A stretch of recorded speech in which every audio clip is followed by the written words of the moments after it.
So I guess I'll begin with my personal story. I've been a libertarian since I was like 9 or 10. So I was like one of those young weirdos who talked about capitalism in like 5th grade and talked about how great it was. Nobody cared about that. So I was real popular. So once when I got the internet, most teenage boys, and this was like right when the internet was like coming around, like the late 90s, we were a little slow getting to it, but like unlike most teenage boys, the first thing I typed into my internet search engine was libertarianism. There are some other topics that some teenage boys might like at that age, but that came later. So I found the Cato Institute, and for years after I bought my first car, I always looked forward to the increase in gas prices so I could see Jerry Taylor destroy his opposition on news, on these little, these Cato analysts just go on the news and just spout everything off about libertarianism. That was a great start for me. So I came to George Mason. I'm from Southern California originally. I came to George Mason in 2002 to do economics. And after school I worked in finance a little bit. Then I had the silly notion that I wanted to go to law school. And you can tell what I think about that. So I decided that, I'm going to take the LSATs and do all that, and I had a gap of time when I thought to myself, well, I'm a radical libertarian. This is the only time in my life, really, where I'm going to get the chance to work at a libertarian organization, so I'm going to seize the opportunity. I interned at CEI, and, a few twists and turns since then, I haven't looked back from them. And I've learned a lot. My advice really has to do with like the policy world. I've never worked in like communications or journalism or anything like that, or fundraising. So my advice is basically entirely about the networking, how to network, and then the habits you want to develop professionally. I really got my break in 2010 when Arizona, I noticed before everybody else, or before most people did, that Arizona was working on a series of laws to try to crack down on unlawful immigration within their state. I prepared a lot of op-eds in advance. When these laws went into effect, I pitched them, and to my surprise, everybody was interested. So like Fox News, Wall Street Journal, went all over the place, all over the media, and I really made a name for myself. I knew I'd made it when a lot of anti-immigration websites started to write hit pieces about me and tell me to go back to India. And like all these places that I have like no relation to at all.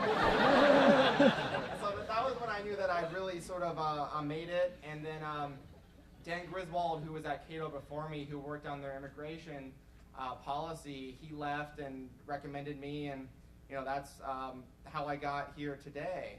But I want to say, just because we all work in a nonprofit sector doesn't mean that you don't have to have something to sell. Like, you have to have something to sell. You have to have your policy position that's well thought out and well researched, and that you've written a lot about in a public forum, in a public area, either on a blog or op-eds. You got to have something to show somebody, and you've got to show that you know what you're talking about when it comes to this. And that's something that I think a lot of people lack. I mean, I meet a lot of people who tell me they want to do policy, and I say, oh, great, well, what have you written? What are you working on? What papers do you have? Where have you published? Even if it's a blog or something, and usually the answer is, oh, well, let me tell you about my opinion of, policy X, even though I don't have no specialization in that topic. And, I'm a crotchety 29-year-old man.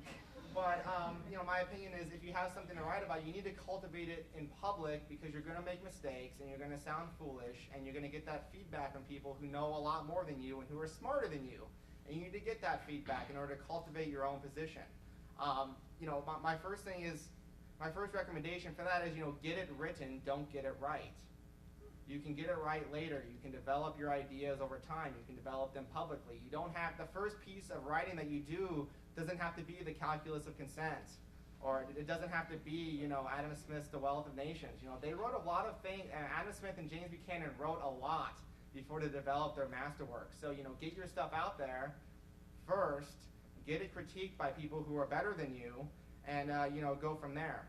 In terms of networking, I want to say keep up a contact list. So every time, I have a list of like 500 people and their emails. So every time I write something, I put this into an email, send it out, once or twice a month to all these people that I've met over the years. Now, I probably couldn't identify most of their faces now, but they know my name because they get an annoying email. And it's not, I don't overdo it. I don't fill their inbox. I do it once, maybe twice a month, but with stuff that I've produced to show them that I am still out there. I'm still producing work on this topic. I'm still, commenting on what's going on. Another thing I can recommend, especially as a libertarian, is and this comes naturally to libertarians, but be very open-minded. It's okay if you're the only libertarian working at a conservative organization and you write for them. It's okay if you're the only libertarian working at a liberal organization, you're writing for them. It's okay to be at an organization. There aren't too many libertarian-specific groups to be at. Now, don't compromise your principles. Don't do anything like that. But it's okay to compromise where you work in terms of, being able to get your name or your image out there. And that sort of feeds into the rest of it, which is to be honest. Be honest as an analyst. And I want to say, don't compromise your principles, but be an analyst first. There are going to be facts that you learn that contradict your worldview, that contradict the prism of, libertarianism that you've grown up around and has been part of your identity for decades. And so, don't try to fit facts to your reality. Change your perceptions of things based on the facts and the evidence out there. In some ways, I am a little bit more of a statist than I was 15 years ago. I can use that buzzword here. But in some ways, I'm much more free market and more of a libertarian than I was.